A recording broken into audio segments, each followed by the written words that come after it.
silau.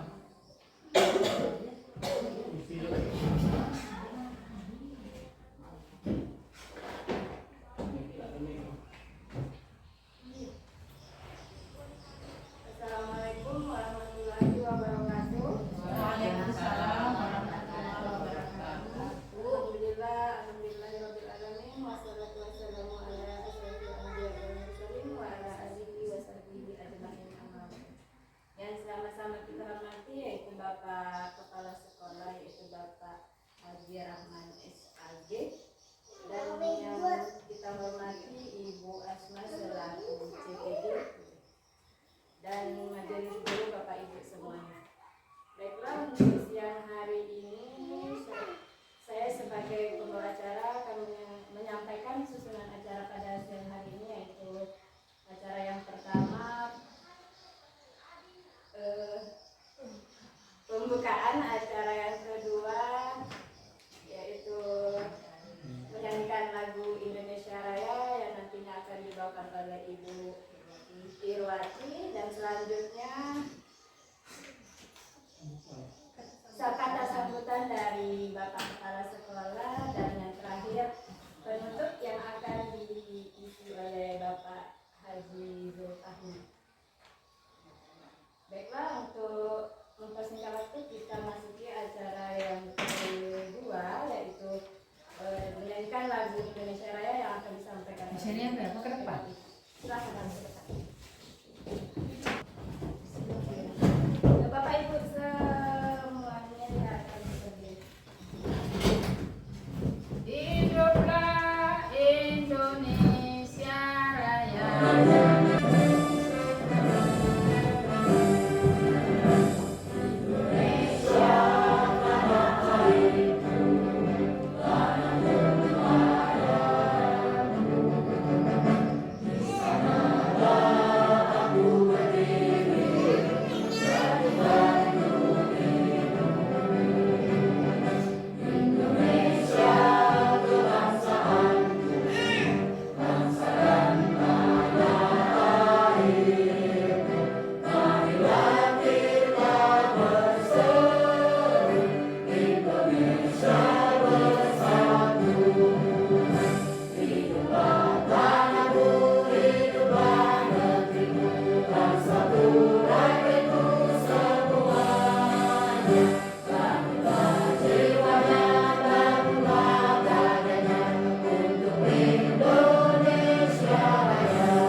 Bapak Ibu dipersilakan duduk kembali.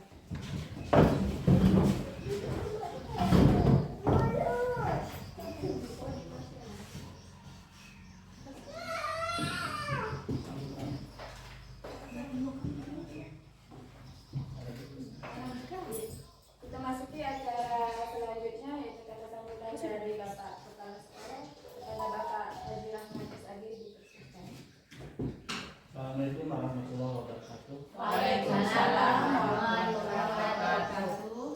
Yang saya hormati Ibu Siti Asma yang sekarang dalam posisi mengikuti guru penggerak, dan hari ini dalam rangka menyelesaikan salah satu tugas, yaitu disseminasi penyebaran pemahaman dan penerapan pengalaman berbudaya positif.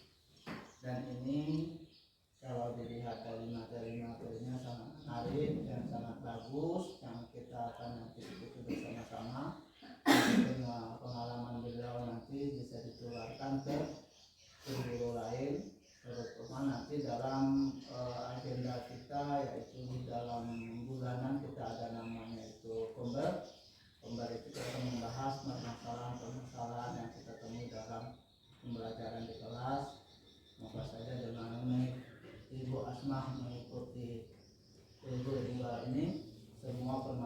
itu bisa kita diskusikan dengan baik. Mengawali sambutan saya ini pertama ada kabar baik untuk sekolah kita. 2 hari yang lalu kita mendapat informasi bahwa sekolah kita mendapat dana pinjaman guru atau istilahnya apa ya? Undangan kinerja guru. Tunjangan kinerja guru ini artinya kita juga pinjaman supaya melakukan kinerja sesuai dengan yang diharapkan yang dituangkan dalam guru penggerak. Tapi dalam bentuk barang, ya bukan duit. Barang ini adalah menunjang untuk kita belajar bagaimana sebagusnya. Dalam hal ini informasi yang saya dapat bahwa kita akan dibantu masalah elektronik ya, pin laptop ya, alat pengeras suara. Mungkin juga nanti kita akan bisa mengundang narasumber untuk melakukan workshop, sehingga apa yang kita harapkan itu bisa tercapai. Kita bersyukur sekali bahwa kita terpilih salah satu-satunya SD di Kuala Jambi yang mendapat apa tadi? Tunjangan kinerja ini adalah SD 15. Tapi kita tidak cukup bangga, tapi kita harus juga kerja. Sehingga apa yang dikasih dengan kerja kita itu balance, artinya seimbang. Ya, oleh karena itu ini kesempatan baik. Dalam kesempatan ini Ibu Asmah ini mendapat materi masalah diseminasi penyebaran pemahaman dan penerapan pemahaman positif, budaya positif ini diantaranya itu kita harus selalu berpikir positif ya, jangan lemah, jangan patah semangat. Bagaimana kita bisa meningkatkan prestasi anak ya, karena sekarang pusat pendidikan itu berorientasi pada anak. Nah, untuk supaya anak bisa, ya tentunya gurunya harus bisa sekolah. Dan ke depan kita mau tidak mau, suka tidak suka, itu pendidikan sudah berubah. Perubahan itu adalah era digital. Semuanya nanti mungkin 2024 tahun ajar baru kita suruh menggunakan alat-alat elektronik yang ada dengan kita. Chromebook kita sudah punya, ya. Nah, ditambah lagi nanti mungkin wifi kita sudah ada tawaran, mungkin belum masuk. Saya berharap itu bisa digunakan sehingga gelar dengan yang kita dapat itu seimbang. Tolong nanti Ibu Asma apa-apa yang dapat di PGP ya diterapkan dengan kawan-kawan. Di antaranya daripada budaya positif ini adalah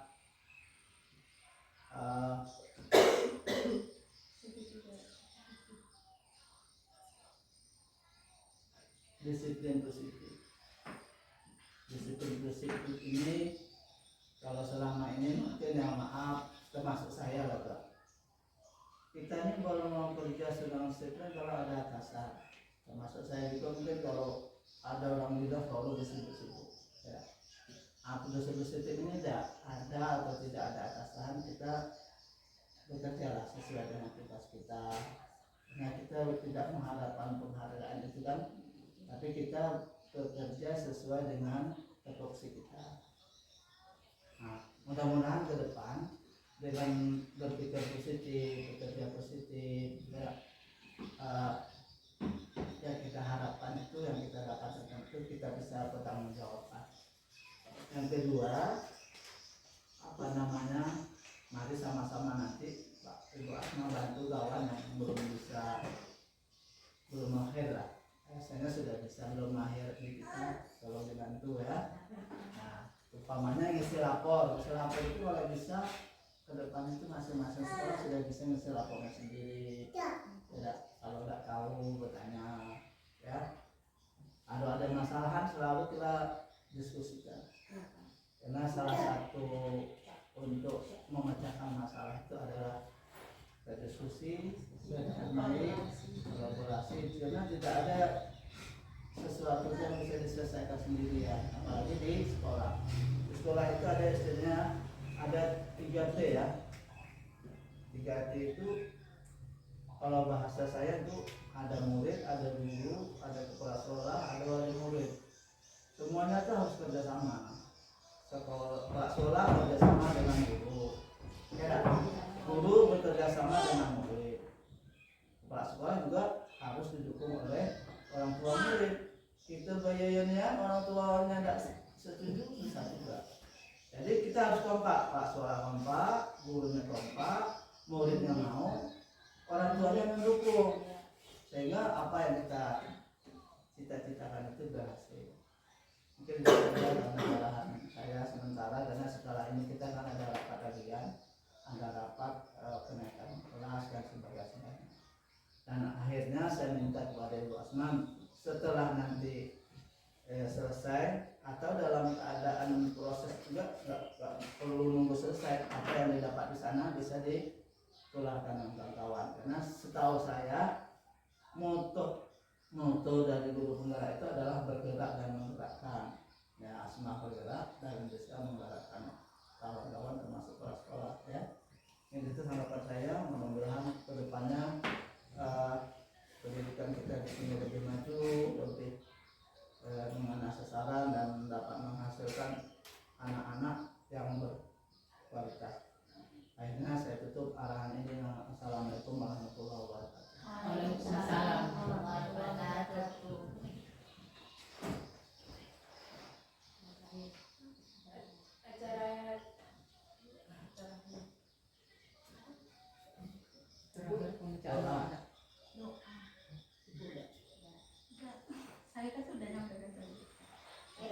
Assalamualaikum warahmatullahi wabarakatuh.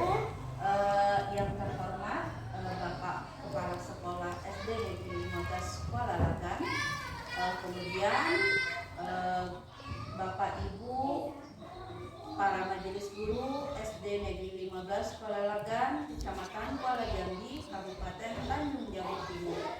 Alhamdulillah, bersyukur kepada Allah, pada kesempatan yang berbahagia ini kita dapat berkumpul bersama-sama di SD Negeri 15 Kuala Lagan ini dalam rangka diseminasi penyebaran pemahaman dan penerapan pengalaman budaya positif. Salawat dan salam senantiasa kita kirimkan kepada junjungan kita baginda Rasulullah SAW dengan ucapan Allahumma shalli wa sallim alaihi. Bapak dan Ibu, terima kasih telah menyediakan waktunya, memberikan kesempatan untuk hadir dalam kegiatan diseminasi penyebaran pemahaman dan penerapan pengalaman budaya positif. Baik Bapak Ibu semua, budaya positif merupakan perwujudan dari nilai-nilai atau keyakinan universal yang diterapkan di sekolah. Budaya positif dapat mendorong murid untuk mampu berpikir, bertindak, dan mencipta sebagai proses memerdekakan dirinya sehingga murid mampu dan bertanggung jawab. Konsep inti daripada budaya positif itu terdiri dari beberapa bagian. Pertama, perubahan paradigma belajar. Kedua, disiplin positif. Ketiga, kebutuhan dasar manusia. Keempat, motivasi perilaku manusia. Kelima, posisi kontrol guru. Keenam, keyakinan kelas. Dan ketujuh, segitiga restitusi. Nah, Bapak Ibu semua, yang pertama adalah pembelajaran dengan paradigma baru. Nah, pembelajaran dengan paradigma baru merupakan pembelajaran yang dirancang berdasarkan prinsip pembelajaran berdiferensiasi, sehingga para peserta didik belajar sesuai dengan kebutuhannya berdasarkan tahap perkembangan sesuai teori psikologi modern untuk mewujudkan profil pelajar Pancasila. Yang kita tahu bahwa profil pelajar Pancasila itu terdiri dari 6 sesuai dengan nyanyinya, yaitu yang pertama adalah beriman, Profil pelajar Pancasila, beriman dan bertakwa pada Tuhan Yang Esa dan berakhlak mulia, berkebinekaan sopan, gotong royong mandiri, kreatif dan bernalar-kritik. Oke, baik Bapak Ibu semua, terima kasih. Nah, jadi profil pelajar Pancasila itu ada 6 ya Bapak Ibu. Kemudian, nah, untuk disiplin positif sendiri adalah pembiasaan hal yang baik mencakup sikap atau perilaku maupun tutur kata oleh seluruh warga di sekolah, terutama bagi murid agar dapat berkembang menjadi pribadi yang kritis, mandiri, dan bertanggung jawab. Nah, sebagai pendidik, tujuan kita ini adalah menciptakan peserta didik yang memiliki disiplin diri, sehingga mereka berperilaku mengacu kepada nilai-nilai kebajikan universal dan memiliki motivasi dalam diri menuju perubahan perilaku ke arah yang lebih baik. Jadi disiplin positif ini kita sebagai guru sangat mengharapkan murid-murid kita itu seperti impian kita, yaitu menjadi murid-murid yang memiliki disiplin diri, sehingga mereka berperilaku kepada nilai-nilai yang penuh dengan kebajikan. Nah, nilai-nilai yang penuh dengan kebajikan ya Bapak Ibu, seperti contohnya misalnya tidak terlambat datang ke sekolah, kemudian selalu masuk tepat waktu, mengerjakan pekerjaan sekolah, kemudian tiket ya Bapak Ibu semua. Nah, kemudian selanjutnya kebutuhan dasar manusia. Kebutuhan dasar manusia itu merupakan suatu yang kita lakukan untuk mendapatkan apa yang kita inginkan. Seluruh tindakan yang kita lakukan adalah memiliki tujuan. Semua usaha terbaik yang kita lakukan agar kebutuhan dasar kita terpenuhi dengan baik.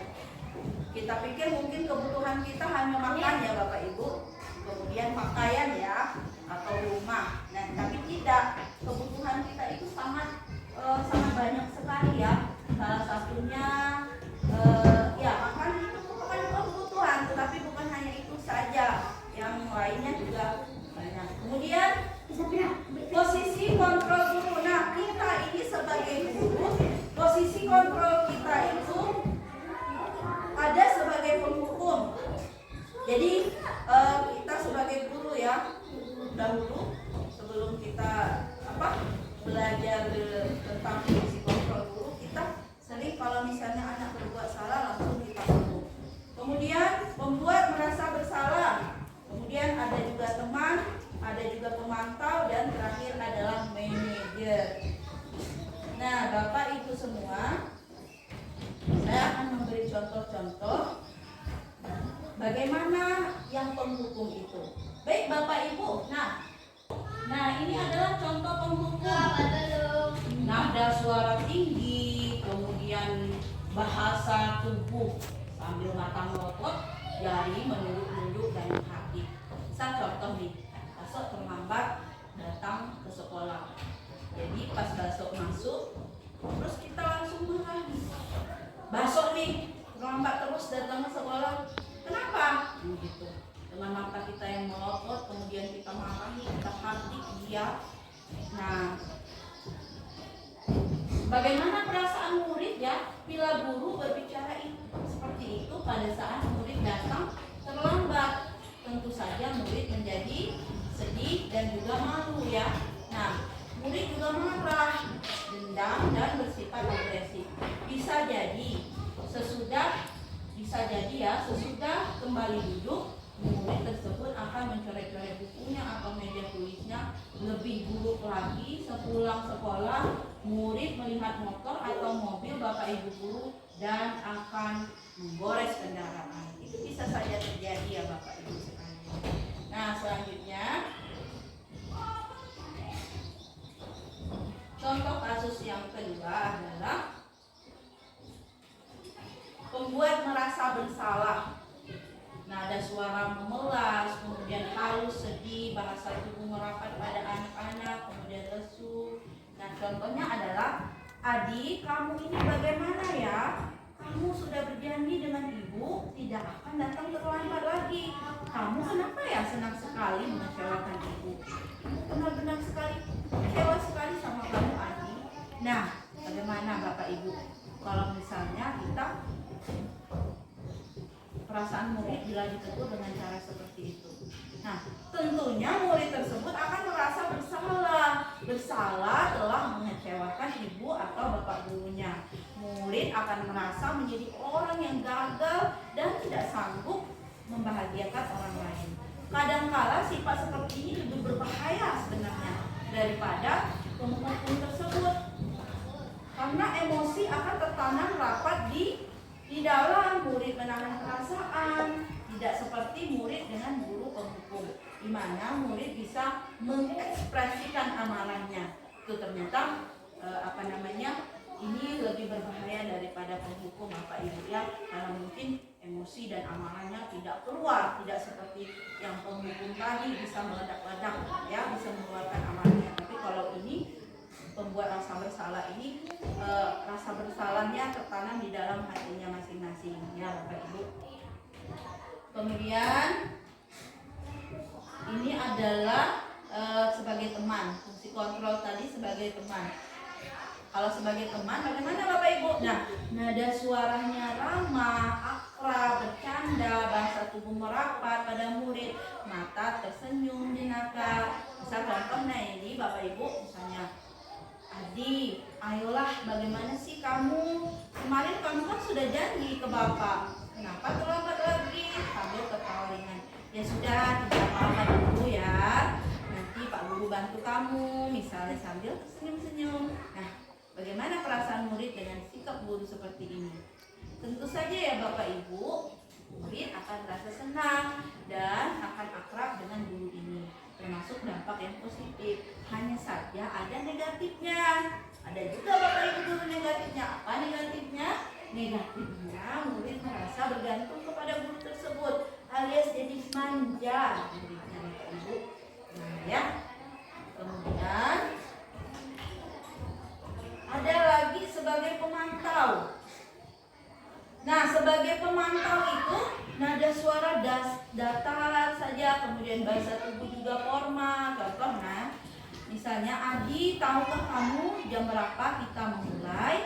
Adi menjawab, tahu Pak. Kemudian guru berkata lagi, kamu itu terlambat 15 menit. Apakah kamu sudah mengerti konsekuensi yang harus dilakukan bila terlambat? Adi menjawab, paham Pak, saya harus tinggal kelas pada jam istirahat dan mengerjakan tugas ketertinggalan saya tersebut. Guru berkata, ya benar, nanti pada saat jam istirahat kamu harus tinggal di kelas untuk menyelesaikan tugas yang tertinggal tadi. Saya tunggu bagaimana perasaan murid diperlakukan seperti ini Bapak Ibu semua. Nah, tentu murid memahami konsekuensi yang harus dijalankan karena telah melanggar salah satu peraturan sekolah. Guru tidak menunjukkan suatu emosi yang berlebihan, menjadi marah ataupun menjadi pembuat rasa bersalah.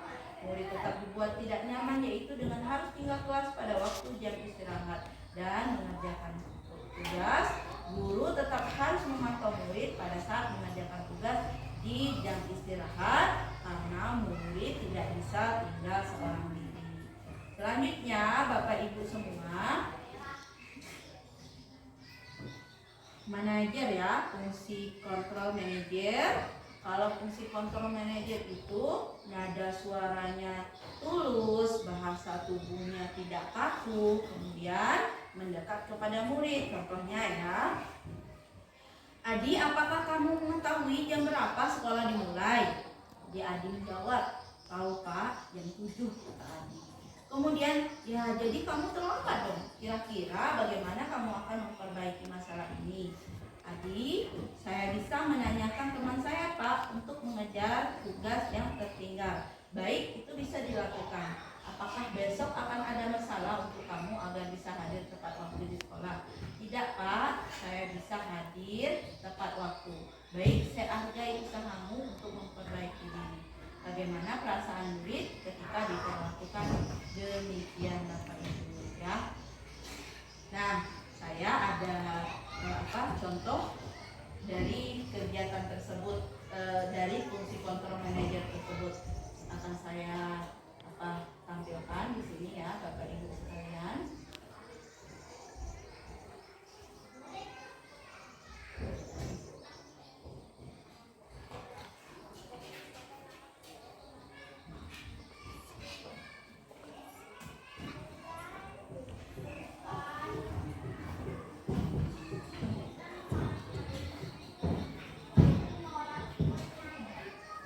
Baik Bapak Ibu semua, ketika kita berada di ruangan kelas, jadi kita bisa bertanya di diri kita sendiri, posisi kontrol apakah yang telah kita terapkan dalam proses pembelajaran di kelas ini? Apakah kita sebagai posisi kontrol seorang penghukum, atau kita pembuat rasa bersalah, atau kita posisi kontrol manajer, atau teman, atau yang terakhir yang lainnya adalah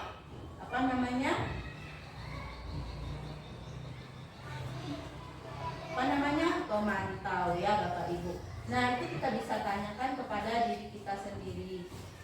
Apakah kita sebagai guru telah menerapkan posisi kontrol yang mana?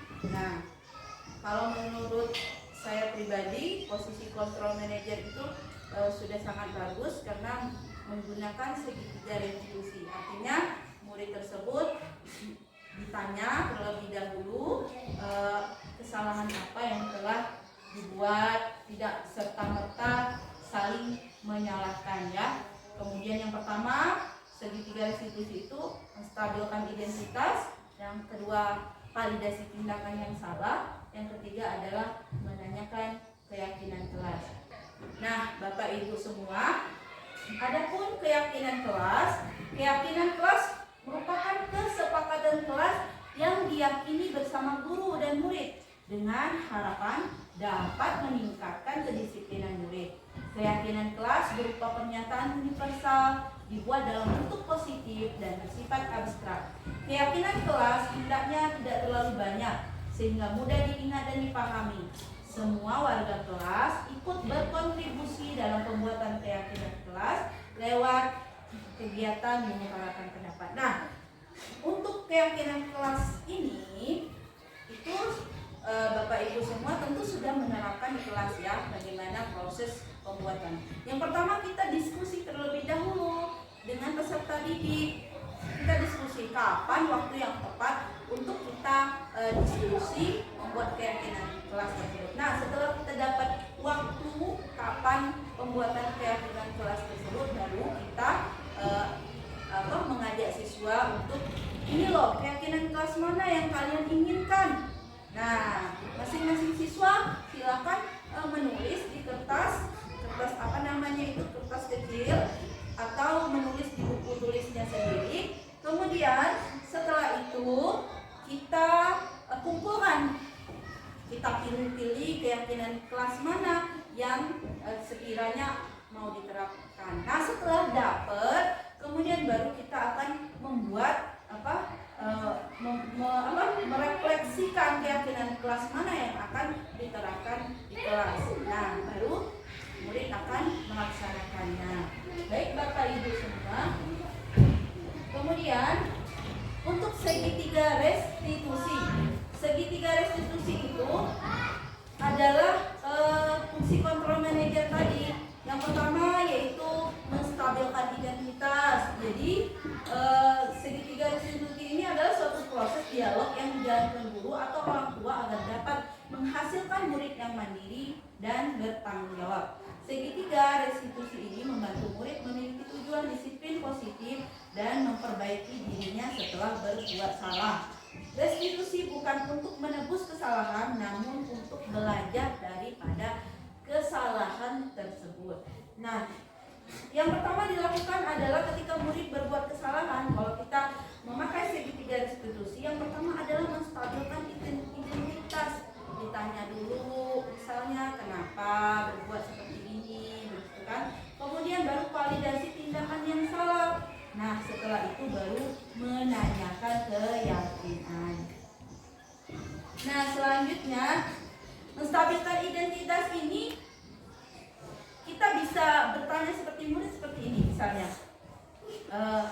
misalnya Naila berbuat salah itu manusiawi, ya, tidak ada manusia di dunia ini yang sempurna. Bapak Ibu juga pernah melakukan kesalahan seperti itu. Bapak Ibu tidak tertarik mencari siapa yang salah, tapi di sini Bapak Ibu ini memecahkan masalah tersebut, ya. Kemudian untuk validasi tindakan yang salahnya gimana? Kita beri pertanyaan seperti ini. Kamu pasti punya alasan mengapa kamu melakukan hal itu. Padahal kamu bisa melakukan yang lebih buruk dari ini, ya. Kamu patut bangga pada dirimu sendiri karena kamu melindungi teman, sesuatu yang penting buatmu, ya. Nah, kemudian selanjutnya menanyakan keyakinan. Langkah ketiga adalah menanyakan keyakinan. Apa keyakinan kelas kita? Nilai-nilai apa yang telah kita sepakati? Kemudian seperti apa gambaran kelas yang ideal menurut kamu? Kamu mau jadi orang yang seperti apa? Seperti itu Bapak Ibu. Jadi kita membuat pertanyaan-pertanyaan untuk peserta didik tersebut. Baik Bapak Ibu, segitiga restitusi. Segitiga restitusi adalah suatu proses dialog yang dijalankan guru atau orang tua agar dapat menghasilkan murid yang mandiri. 3 tahapan segitiga restitusi. 1. Menstabilkan identitas. 2. Validasi tindakan yang salah. 3. Menanyakan keyakinan kelas. Kasus pertama, Alia sering makan di waktu jam pelajaran berlangsung ketika guru menerangkan dan memberikan pembelajaran, terutama di jam pertama sehingga mengganggu konsentrasi ia dalam belajar. Berikut skenario penyelesaiannya. Selamat pagi Alia. Apa pagi hari ini? Dipanggil Alia ke sini. Mungkin Alia pasti sudah tahu kenapa dipanggil ke sini. Ya, menurut Alia, perbuatan Alia makan di kelas itu benar atau tidak? Nah, kalau Alia berbuat kesalahan itu manusiawi, ya. Setiap orang pasti pernah melakukan kesalahan.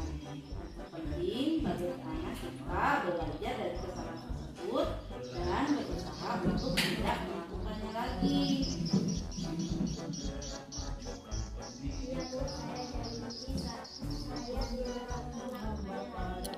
Nah, Alia, tadi kan Alia makan di jam pelajaran, ya. Pasti ada alasannya. Kemudian dari kenapa Alia makan di dalam kelas?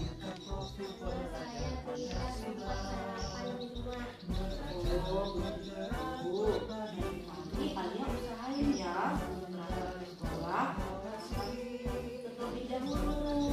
Karena nanti konsentrasi belajarnya akan terganggu. Perutnya lapar, ya. Misalnya ingin makan, ya. Nah, sebelumnya kita kan sudah buat keyakinan kelas. Nah, kalian tahu tidak keyakinan kelas yang sudah disepakati? Nah, kalau makan di dalam kelas sesuai tidak dengan keyakinan kelas kita? Menurut Alia, keyakinan kelas apa yang sudah dilanggar? Iya, menurut Alia disiplin itu penting atau tidak? Oke, menurut Alia lagi supaya Alia tidak makan di jam pelajaran, apa yang harus Alia lakukan?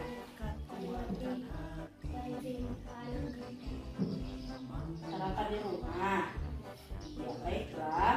Ibu akan bekerja sama dengan orang tua Alia supaya Alia bisa sarapan terlebih dahulu di rumah.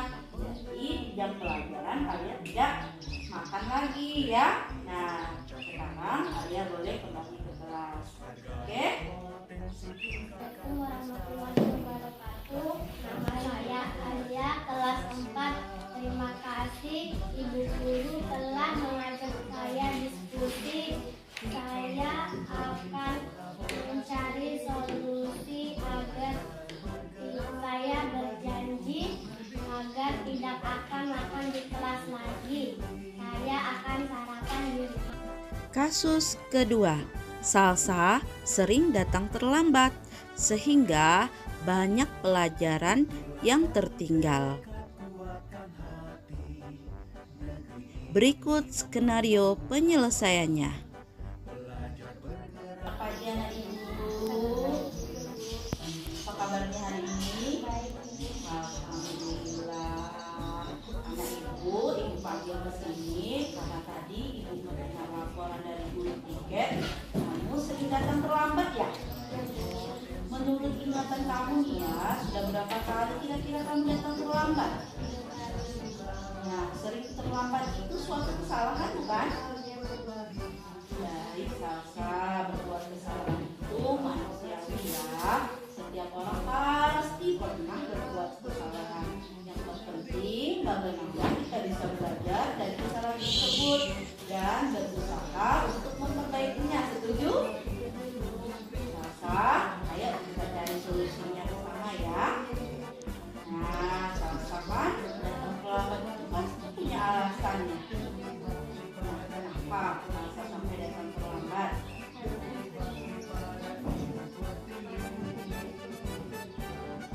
Main HP ya, jadi pulang tidurnya, makanya datang terlambat. Kamu tahu dah keyakinan kelas apa yang sudah kita sepakati? Nah, kalau datang terlambat ke sekolah sesuai tidak dengan keyakinan kelas kita? Nah, menurut kamu ya, keyakinan kelas apa yang sudah dilanggar? Iya, disiplin. Menurut kamu, disiplin ini penting tidak? Penting Bu, karena membuat saya dapat waktu dan bisa menghargai waktu. Menghargai waktu itu penting ya dan sangat bermanfaat untuk kita. Seperti kita dapat menghargai orang-orang di sekitar. Jangan jadi tidak terbengkalai ya. Kemudian ibu harapkan nanti ke depannya Salsa tidak terlambat lagi ya.